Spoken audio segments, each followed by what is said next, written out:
Good evening. A warm welcome to those attending and also to our viewers watching live on the Council's YouTube channel, Hillingdon, London. This is a meeting of the Children, Families and Education Select Committee. My name is Councillor Heena Makwana and I'm the chair of this committee. Details of the business to be considered today are shown on the agenda, copies of which are accessible on YouTube underneath the broadcast. Please note that members of the committee may be using tablets or laptops to view the agenda. Housekeeping. We are not expecting a fire drill, so if the fire alarm does go off, please follow officers to the fire exits and out of the building to the designated meeting points. For those in the room, please switch any mobile devices to silent before the meeting starts, and when you are invited to speak, please ensure you turn your microphone on so that you can be heard in the recording. For those watching via YouTube, if you're so minded, you can complete one of our resident feedback forms. These can be found in the information section underneath the YouTube video. These forms are intended to help us improve the way that we run our meetings. So before we go through our agenda, I'd like to introduce colleagues in the room. So to my right, Councillors Gohill, Smallwood and Batt. To my left, it's Ryan Dell, Democratic Services Officer, and Naveed Ali, Democratic Services Apprentice. Councillors Sweeting, Garg and Gill, Mr Tony Little, our co-opted member. Officers joining us this evening, Donna Hugh, Alex Coman, Taz Corsa, Abby Preston, Andy Goodwin, Louisa Hanson, Julie Kelly, and we also have our Cabinet member joining us this evening, Councillor Susan O'Brien. So thank you and welcome to you all. So let's move on to agenda item 1. Apologies for absence. Thank you, Ryan. We have no apologies, Chair. Thank you. Item 2, declarations of interest in matters coming before this meeting. Are there any? No. Thank you. Number 3, minutes of the previous meeting which was held on the 30th of July. Do we approve and agree the minutes? Agreed. Thank you. Item 4, to confirm that the items of business marked as part 1 will be considered in public and the items marked as part 2 will be considered in private. Okay, and then that takes us straight to agenda item 5, which is the budget and spending report. Julie, thank you. Good evening. Apologies at first, I have quite a bad cough. I'll try not to splutter all over you, but I've got some water here. Okay, you have a copy of the report. It's different from the reports that went to the other select committees because ours get nudged back a bit. So I should have been here to talk about month 2, but I'm now talking about month 4. It made sense that we had the most up-to-date information, which also includes the outturn position, which wasn't available at the last report, so they're all in there. I'll just talk about the headlines and then probably take questions. I do have Louisa and Andy here. If there's anything technical around accounting that needs to be addressed that maybe I can't. It shows our pressure and overspending children, families and education last year at 2.5 million. As it says, the main pressure throughout that is in the cost of children's placements. We also have pressure on our Section 17 children in need budgets, and that's related often to accommodation costs. The savings from last year are there, a number of which were carried over. They're in the graph, particularly related to the fostering offer. So we had an amount that we expected to make. The lead-in to that, recruiting, assessing, getting foster carers in place, getting them to take children, means that it just took a bit longer, but those savings have been moved into this year's savings. And other savings that were written off were around income that just wasn't able to be achieved in some of those income attracting services. We don't have many of those in children's, but music service and adult learning is 2 of those areas. This year, at month 4, we are showing a pressure again, very much in the same areas as last year. We are not seeing a demand in additional children coming into care, but we are seeing an increased cost in the care for children. The prices are going up.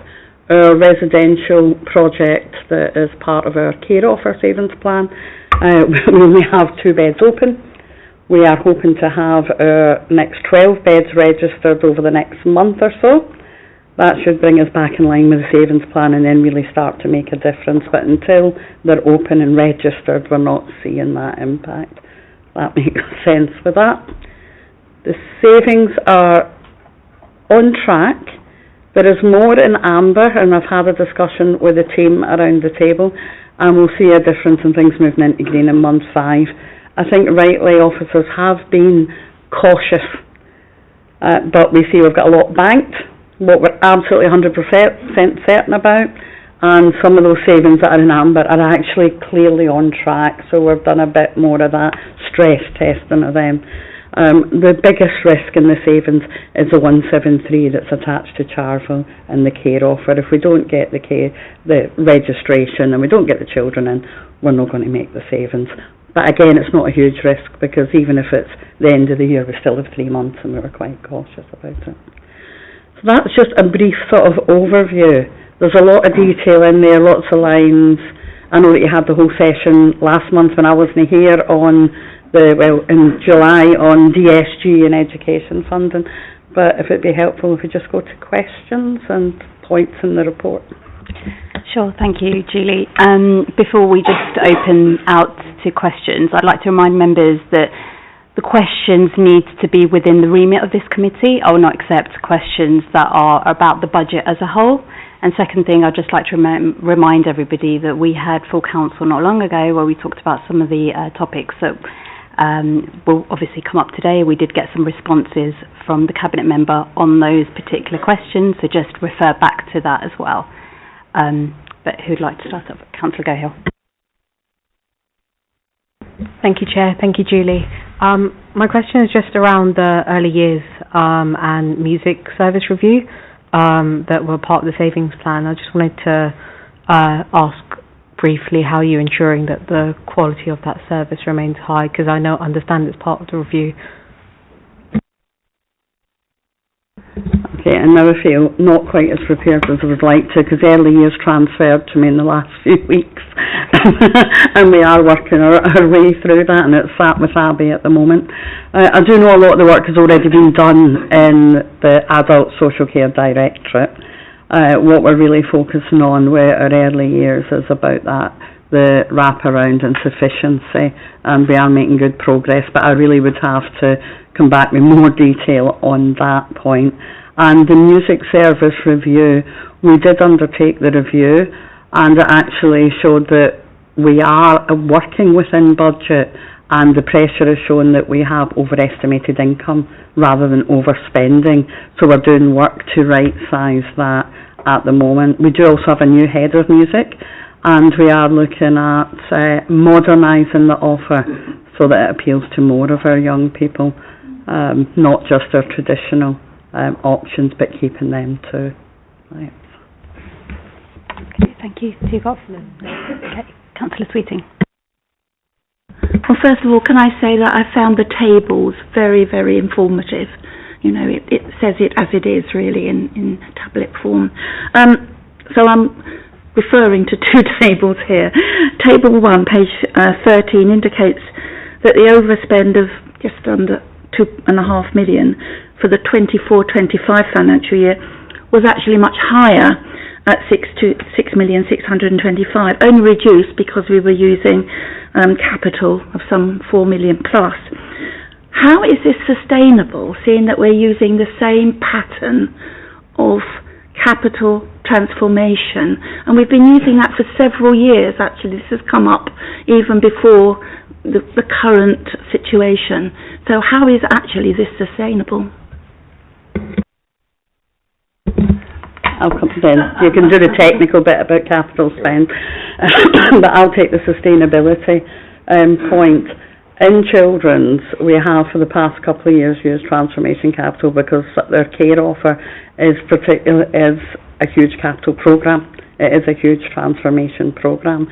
As we're forecasted and budgeted into the future, it is not including that amount, and we are reviewing it regularly. I do know that we're having another session with my finance colleagues to look at it, but the reason it also sits separately, because it isn't part of the integral offer. There are separate strands of work. The building of 12 new beds plus the other 2, and we've got potential new respite provision coming online, means that we really do need the extra capacity. I think we work quite leanly in children's services, but that then means that we don't have the internal capacity, so we have to bring additional in to do this work. I don't know if Andy wants to say a bit more about the future of capital. Thanks. So as you mentioned, we've been using capital receipts to fund transformation activity for a number of years. Clearly that's the government's kind of direction at the moment, and has been for quite some time, and will continue. At the moment it's been extended for the next 5 years. So it makes sense that whilst we're doing transformation activity, that we fund it through that mechanism, so that we can take the revenue benefit into the revenue position and use those available capital receipts. So actually Abby's team has been doing great work with the DSG, and if you look at the size of the in-year deficit, they've really brought that down. So that's a really good example of where we're doing good work, so we should be funding it through that mechanism. And in terms of the sustainability of that as a pipeline, we have got, you'll see in the February 25 position, we do present the capital receipts going forward to fund that activity. And I know that there's been sometimes this concern around selling off assets, but if you think about the capital programme generates assets and then the disposals, obviously disposes, the amount of investment going into the capital programme versus disposal is a lot more significant investment than coming out of disposal. So we are still continuing to grow our asset base as we move forward. Thank you. I have a follow-up about accommodation. I know that we've got to overspend in respect of the accommodation issue. Now, I've brought this up not only at this select committee, but also at corporate parenting, because we knew that we had issues relating to an Ofsted inspection around that side of things.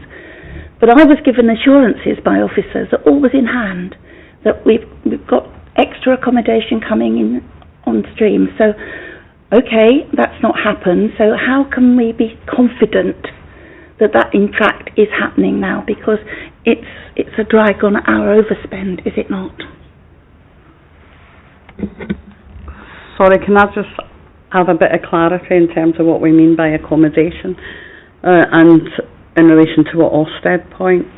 Well, I think that, sorry, I think I have to think back at the Ofsted inspection that we had about accommodating sort of care leavers into accommodation. I think that was mentioned there.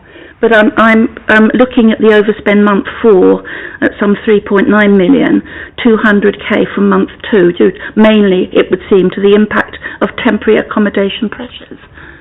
So that's the bit, that's the hook that I'm asking for clarification on, whether we've got this going in the right direction now. Okay, I think there's the sufficiency point for our looked after children who then become care leavers, which we've had the Staying Close project, which has been a great addition to the pipeline. There has been additional work across both housing directorates, housing communities and social care. The last look at the data, I only had 8 young people that were in semi-independent accommodation, so that has come greatly down. The pipeline is there, but there is also pressure on temporary accommodation, which is different, which is for families.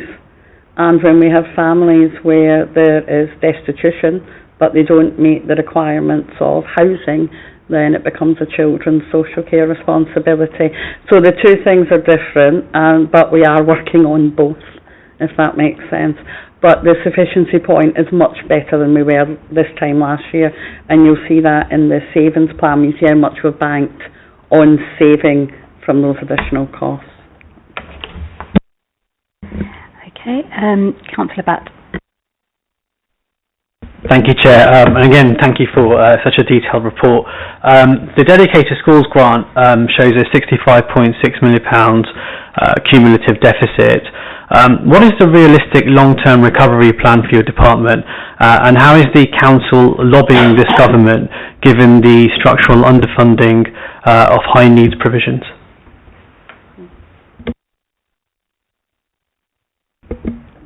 Thank you, Councillor. It's a difficult one at the moment, because obviously we know we're expecting SEND reforms, and we know that we're one of very many local authorities in a difficult position with a sizable deficit. I think for us we've been very much focusing on meeting our in-year budget, and that's our number one priority. We can't easily see a day where we'll be able to have surplus funding to pay off a deficit at this point, given the current pressures. But as I said, we know that there's likely to be significant reforms. I think the key thing for us, as we talked about in the last committee when we looked at the DSG, is that shift with the in-year position is really encouraging, and there aren't many councils, from the research I've done anyway, that are showing a sort of decline in the in-year deficit. Many of them are going up. So we don't know the long-term picture at the moment, but we're keen to ensure that we're meeting all of our children's needs as a priority and doing that in a financially efficient way so that we can meet our in-year budget. And that's all we can kind of aim for at this stage, and then wait to hear what comes from the SEND reforms. I think there's a second part about what are we doing or what we're trying to do. We have regular conversations with the DFE. Clearly, because there is going to be some announcement, we are not getting the sort of any clarity. We're keeping them up to date as to our progress and where we're at. But as a borough and also across Pan London, we're very much involved in the LEA network, which has a SEND work stream where we lobby as a group of London councils, and that's happening across with ADCS as well.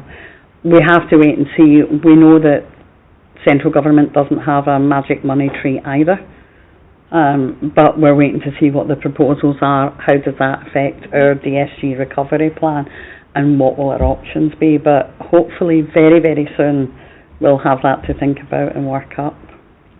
Do you have a supplementary? Okay. Mr. Little. Thank you. I've got two questions, one of which is purely technical. The first, more substantive one is, does the council have any resource allocated specifically to the education needs of families living in temporary accommodation as a result of destitution? It's going to be a very short answer. No. Is it an issue that attention needs to be paid? To which attention needs to be paid? I'm not sure whether it's about funding for children in temporary accommodation. It's probably more linked to the housing situation. We appreciate that children will struggle to learn without stability, without somewhere that they know where they are and where there's proper cooking facilities and the rest of it. So I'm not sure it's been taken into account in terms of education only, but we have fed back into the feedback about local government funding formula, that in terms of fairer funding, which is a wider picture. Does that make sense? Rather than education. I think there are education issues involved, and maybe some attention should be paid to them. My purely technical question was an abbreviation used. I'm using Table 6, which is a service labelled SPQR, which in my day was the... Yes, thank you, Councillor. I think we had this conversation before about SPQR. Yeah, that used to be the name of my service. Right. Safeguarding Partnership and Quality Assurance, not the Republic of Rome Senate. Okay, thank you. Councillor Gill. Thank you, Chair, and just thank you to the officers for the report. I think the tables are really informative to digest the numbers. My question was around Table 4 on page 16. The report indicates that for 2024-25 financial year, it was difficult to make the financial savings for both the Stronger Families programme and improving and modernising fostering offer. What were the barriers and how are they being addressed for the current financial year? Okay, the fostering offer I'd referred to earlier, it was about lead-in time. We know when we convert, we based it on the 15 new carers. Then we had some delay in getting them through, lots of interest, but we launched last year. We're now just seeing that in fruition, which is why we moved it over. The Stronger Families programme was more about us having a proper model to track, because the Stronger Families programme is actually about the reduction of children coming into care. And we couldn't I couldn't evidence it. I'll take total accountability to my finance colleagues that that's what we had done, and we hadn't had that resource to track. So this year we are tracking vehemently every step down, every change, every cost avoidance, because it wasn't about taking money out of the Stronger Family service. That's a service that we need to help us reduce costs. But Okay, Councillor Sweeting. I'm coming back to the Thorny DSG question. I mean, recognising that there's been a lot of progress made on the in-year deficit, in-year overspend, sorry, not the deficit, so in-year overspend. However, we have got supposedly still this suspension of the safety valve agreement, and it's my understanding that there was quite a large sum of millions set aside for our part of that bargain. Now, are we pursuing the safety valve? Is it going to be picked up like a baton and carried on with? And if we are doing it, have we still got that 19 million that was set aside for that? Or is that no longer available? Okay. Again, I can't give you a firm answer on it because we are waiting on the government telling us whether the safety valve is done and dusted, whether we are going to get any of the additional payments that were expected, and then if we are, what will be the expectation from the council. So we have asked these questions, and I don't think we are going to get an answer now until the reforms are announced. My understanding is we are one of a few, at least 5 local authorities in this position, but I think one of very few that have been able to evidence progress. So we are hopeful that should money become available, we will get it, but there's absolutely no guarantees. In terms of the match funding and the funding from the local authority, we were never going to put revenue in. That was going to be about capital and capital receipts. And again, we couldn't get the direction to do that, so we will need to wait and see what the government expects of us and then how they make that possible. So it is a bit of a limbo situation. It's not particularly helpful, but we haven't been told no, so we have to continue with our modelling under that assumption. But it could all change next week, really. So we're just waiting to see, and then I will sit with finance colleagues and model that out. On a different issue, actually, so you'll be pleased to know about that. Tables 2 and 6 have a similar pattern of overspend in those 2 areas. You've mentioned it before. Can you explain in layman's terms, as officers dealing with that, not financial officer, please, of why it's been difficult to make those savings? Because we've got a pattern emerging still.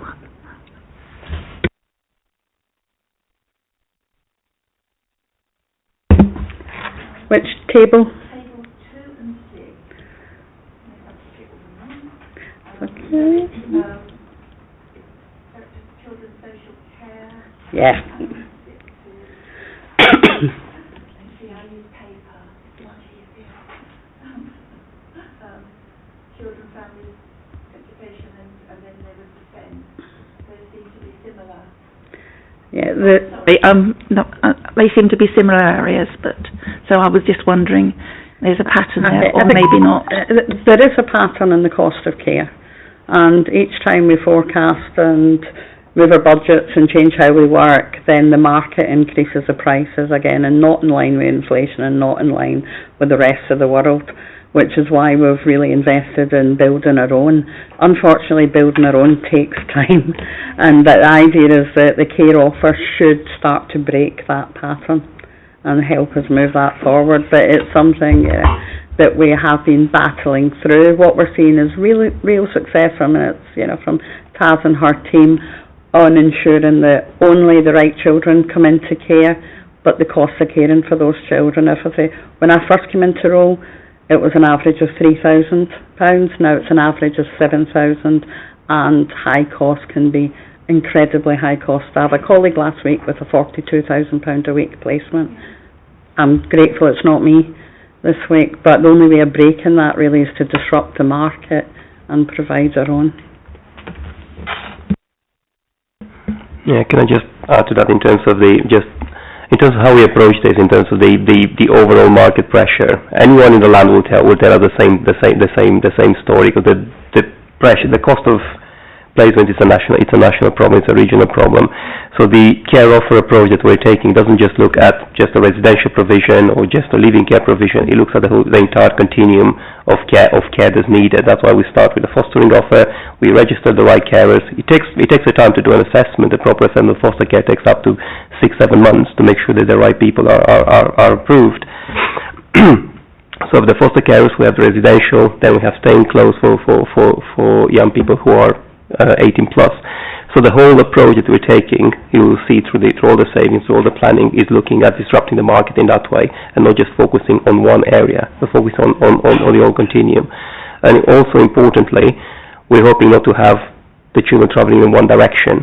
They come into care, they go into foster care, they go into residential. We really are focusing really significantly on then doing the journey in reverse. So if the child's in residential and we provide the wraparound support, then they're stepping back into a family environment, being at a foster care or back home. So we try to kind of change that curve as well. Okay, thank you. Councillor Smallwood. Thank you, Chair. The report, thank you for what you've given us so far. The report highlights success in managing the unit costs by increasing our in-borough SEN provision. I just wonder what progress is being made in continuing to reduce the sort of outer-borough costs, the independent placements, and what early things have we learnt that are positives to try and drive some of that down. I will allow Abby to give most of the detail on that because it's what she does every day. But I would like to highlight a risk for us is no matter how much provision we provide, the tribunal service is, latest data is only 1% of local authority challenges are upheld. So even when we have the right provision for young people in the borough, then often the decision is out of our hands, and we are finding that is proving a risk and trickier for us. There are strategies to manage it. I'm sure Abby will talk about the provision in her move. Thank you, Julie.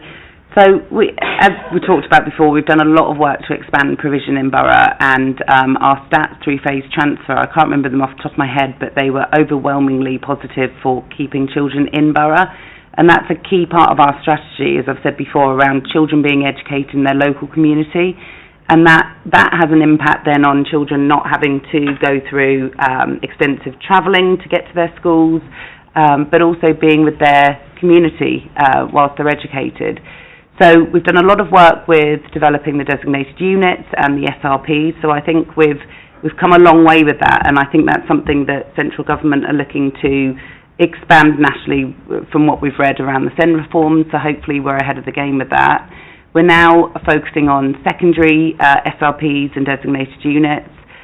We continue to have our building projects with things like Pin River, which should open shortly, which will be an amazing school in borough, as well as the further developments of Meadow High School and a range of others. And we're continually thinking about provision that we could provide for our children in borough that we may have gaps with.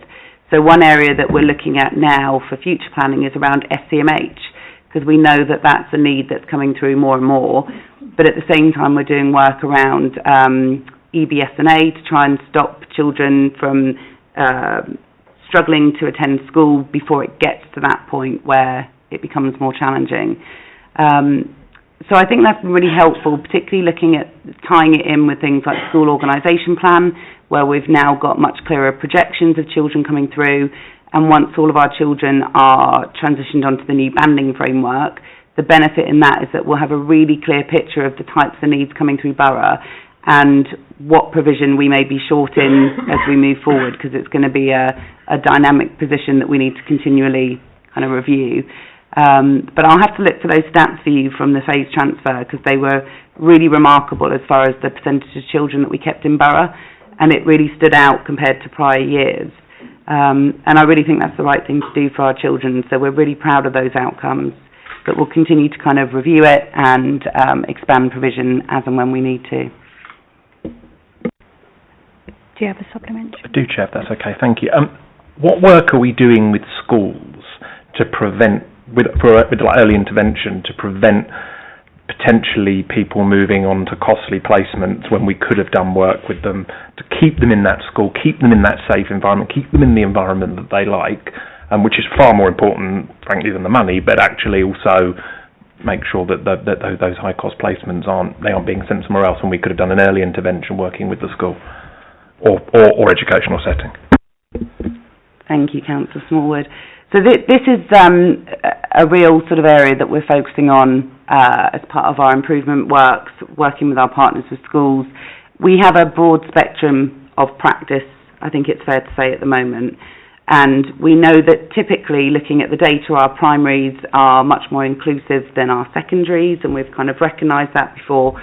So we've been doing work such as the Centre for ADHD and Autism. We've paid for a project where they're supporting in 4 of our secondary schools, and we're choosing those schools based on the number of children that they are inheriting, if you like, through that phase transfer process, and they're focused on supporting Year 7 children to prevent placement breakdowns.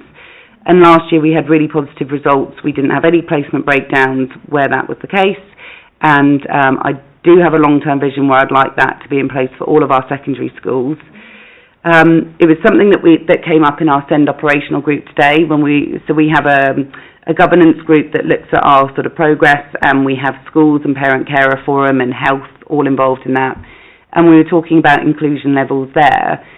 There is still a great variance, and there are still schools that I'm concerned about their practice with children with SEND and their level of tolerance in shaping their practice to meet the needs of children. We have schools who go above and beyond and do an incredible job, and they almost never say they can't meet needs. They always find ways to support.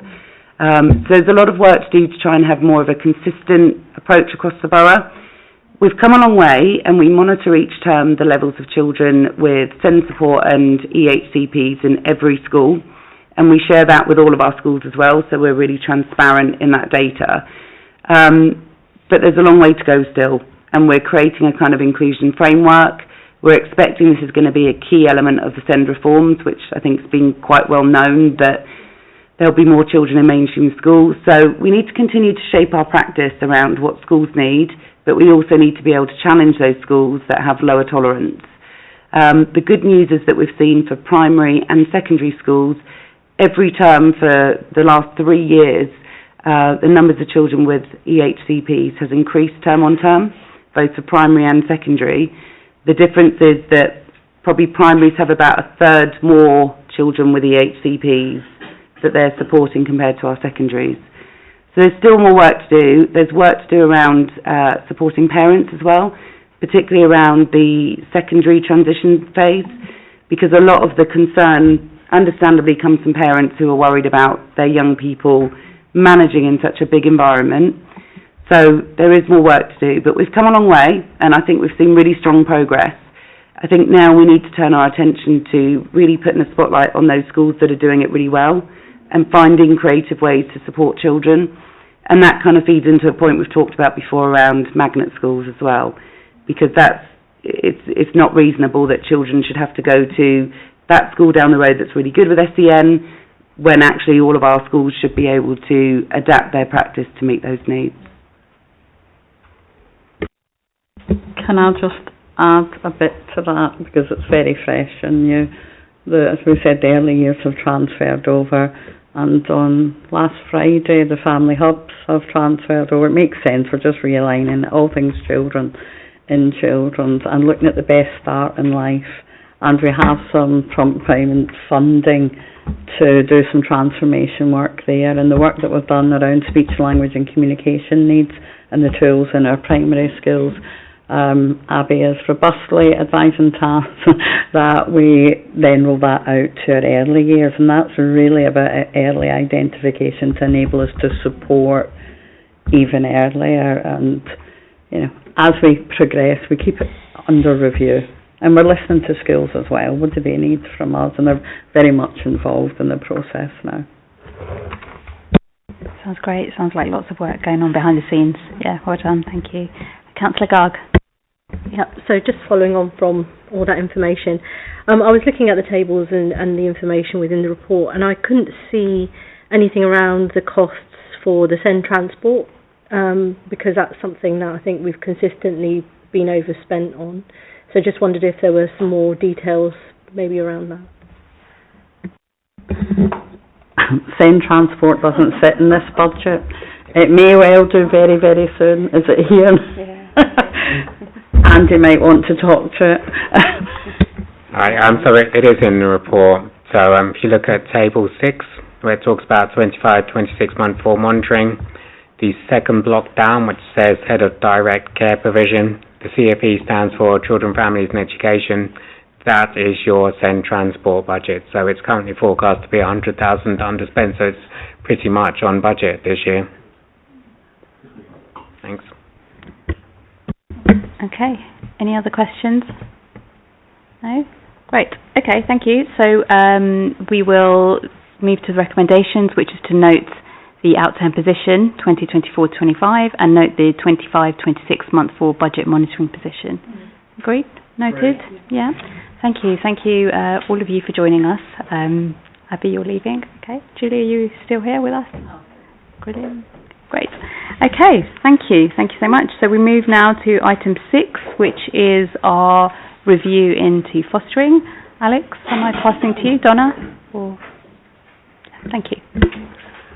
Thank you very much. I mean, we had a look at the plan and the plan review, and looking at the headlines, looking at the recommendations, and looking at the terms of reference. It does make sense. It's the right time to do this review and to look at our fostering offer.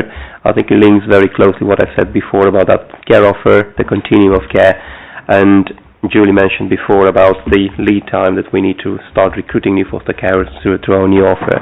We know that the interest in being foster carers has increased significantly since the new offer. We're seeing an increased number of applications from foster carers, which is great. We're also seeing a number of families going through assessments, going through panel and being successful. So we already recruited 14 new families, new households in fostering since the launch of the new offer, which is a significant increase to what we used to do the previous years. And we also have another about 14 families currently in the assessment process at different stages. So that's not to say that everyone is going to be approved, because that's why we have a process, that's why we have an assessment, that's why we have a panel.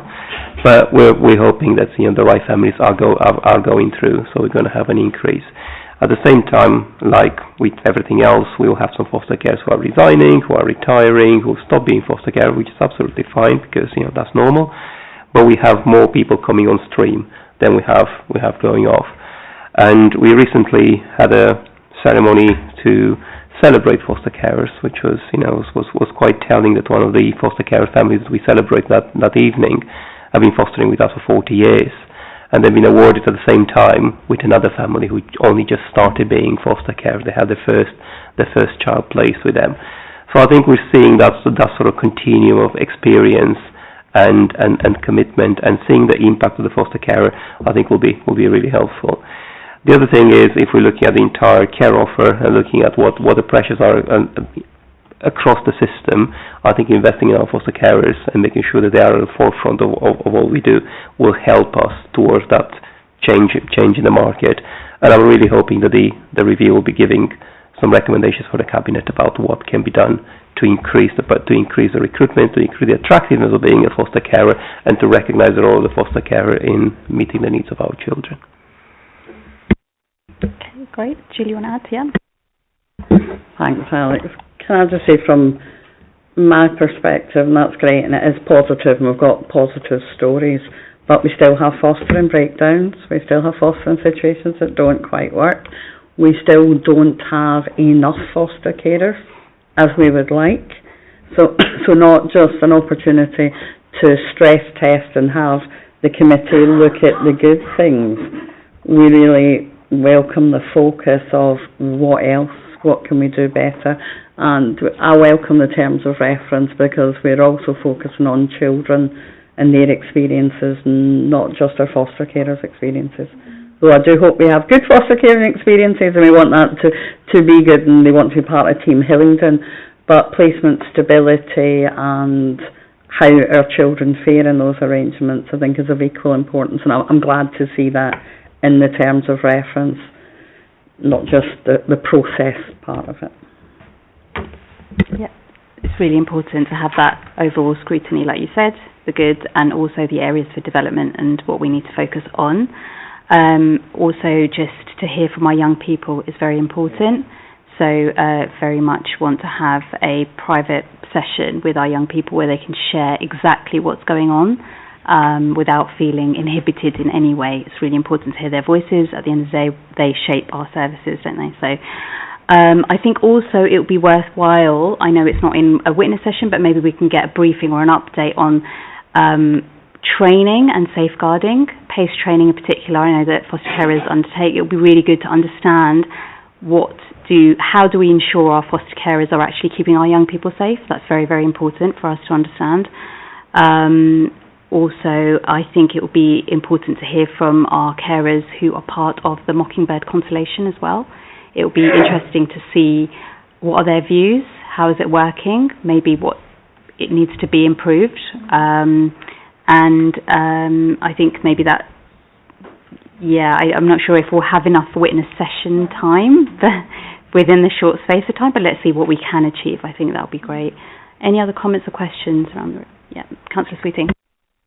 Well, it is just the issue of how much time we have for this very important piece of work. So we've got the session in November, the session in December, and then we've got to start putting our conclusions together in January.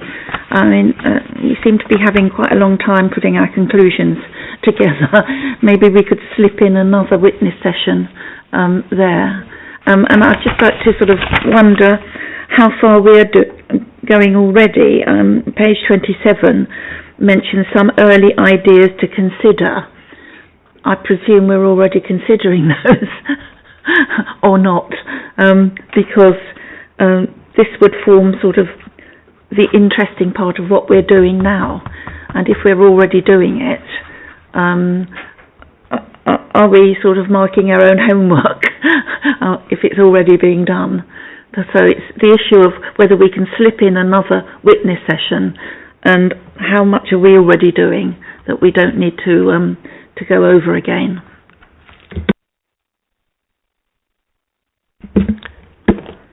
I think that it definitely is a good point and probably could be narrowed down. But this is still quite new for us, and that I've spoken to, obviously, Ryan in the committee about the importance of the value for us, because it's great on paper, we're attracting more people, so we know that, we've got numbers, we can evidence that. But is it really, could we be doing something else? So we know our strategy is better than it was, but could it be better?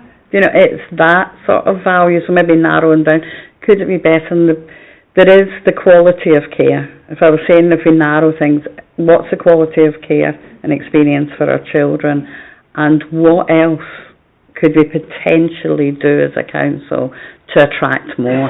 If we had to really narrow it down from the evidence that you get, and I don't have all those answers in doing that. We're doing what we're doing now, but that's the point of the scrutiny. Does that make sense to the committee? I mean, it's always good to try to crib off others. No, I don't mean that really, as an ex-teacher. But what are our neighbouring authorities doing? Can we learn from them, or not learn from them, or not fall into any bad behaviours that they've had? But can we learn from our neighbours, and maybe our statistical neighbours as well? I think, and I really don't want this to sound arrogant, but I think the answer is no. We've all been doing the same thing in the same way for so long. And this is the first, won't be the last, because I know others are looking at what we're doing and adopting it in some other places across the border. But could it still be better is a question for me. We've all been doing the same things, and we're all having the same issues, and we're not really doing anything much different until this. So we've not the luxury to learn from the neighbours. We're hoping that they learn from us, including our mistakes, because we won't always get it right. Alex, did you want to Yeah. I think it's probably the point has been covered. I just want to say that we also, we welcome that sort of critical friend approach of this committee, and even in things that we're already doing, it would be really good to have that independent view to tell us if we're doing the right thing, if we can think of anything else, or if something needs to be addressed differently. Mr. Little. It's on this point of best practice. It's very parochial just to look at our statistical neighbours, and even extending as far as the border to the north of us is still fairly parochial. If there is a best practice model overseas that we could learn from, if not in person from witnesses, at least on paper by case studies or statistical information. We need a wide net, I suspect. I think nationally, we've looked nationally, so not internationally. Internationally, laws and ways of doing things are very different. We don't have the same setup. We see that a lot when our care proceedings, when we have people with family abroad, we don't have the same systems. A potential look, and we have looked before, but we haven't had a peer review for quite some time, is looking at the independent sector, and we do what's the best practice in the IFAs, why do they attract more carers than us, and we've managed to so far, so there are some success in homework that we have managed to convert some of our IFA carers to Hillingdon carers as a result of our new offer, which is good, but there are some outstanding rated fostering IFAs that potentially there's more learning in how they manage it. But they can generate a profit and we can't. So there's different models. Okay, Councillor Smallwood. Thank you, Chair. Just in the terms of reference under point 5 and the placement stability and outcomes, I just wondered whether, not necessarily we have a whole session on it, but officers come prepared for lines of questioning around when things go wrong, what mechanisms are put in place, what happens. I think that's really important. We've kind of gone, how do we prevent it? But obviously, you can only do so much prevention. Sometimes things do go wrong, and I'd be fascinated to hear in great detail about things that have gone well, not things that, good learnings of when things go wrong and things that could have done better. I mean, I don't want an answer now, but I'd like officers to maybe have a think around how that can be presented during questioning on the matter. Thank you, Chair. Yep, good idea. Maybe witness session 1, that kind of be covered maybe and addressed in that witness session. Any other comments or questions? Great. Okay, I'm glad that we have finally decided the next review topic. So, do we agree the scoping reports? Yes? Great. Thank you very much, and thank you for joining us this evening. We move now to item 7, which is the corporate parenting panel. Note the minutes. Fantastic. Great. Item 8 is the forward plan.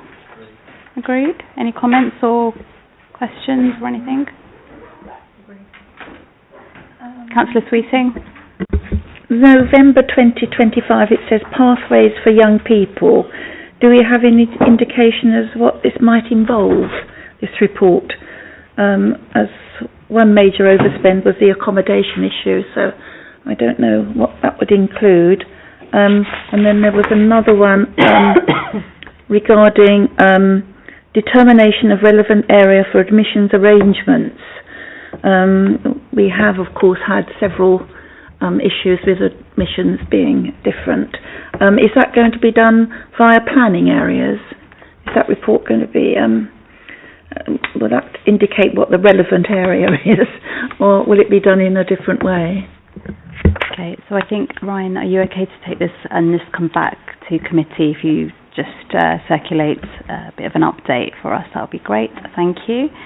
And then it takes us to agenda item 9, which is the work programme. Any comments or any? No? Oh, Councillor Sweeting. Well, one of the items, as possible items for a review, was unfilled capacity, spare capacity, and I think we were going to have an information item on that because I think it was that it was going to be straightforward. I didn't think it was going to be straightforward, but there's that. And maybe we could have an update on the vacancies that we've got on our select committee. We've still got 2 vacancies. You know, what's happened concerning that, because it would be good to get a full house maybe for the next administrative year. Okay, we can take that away and explore that. I'm not entirely certain, but Ryan can take that away. Okay, any other questions or comments? No? Right, okay, so we're going to bring this meeting to a close. Thank you, Councillor O'Brien, for joining us as well this evening, and wishing you all a safe journey home. Thank you.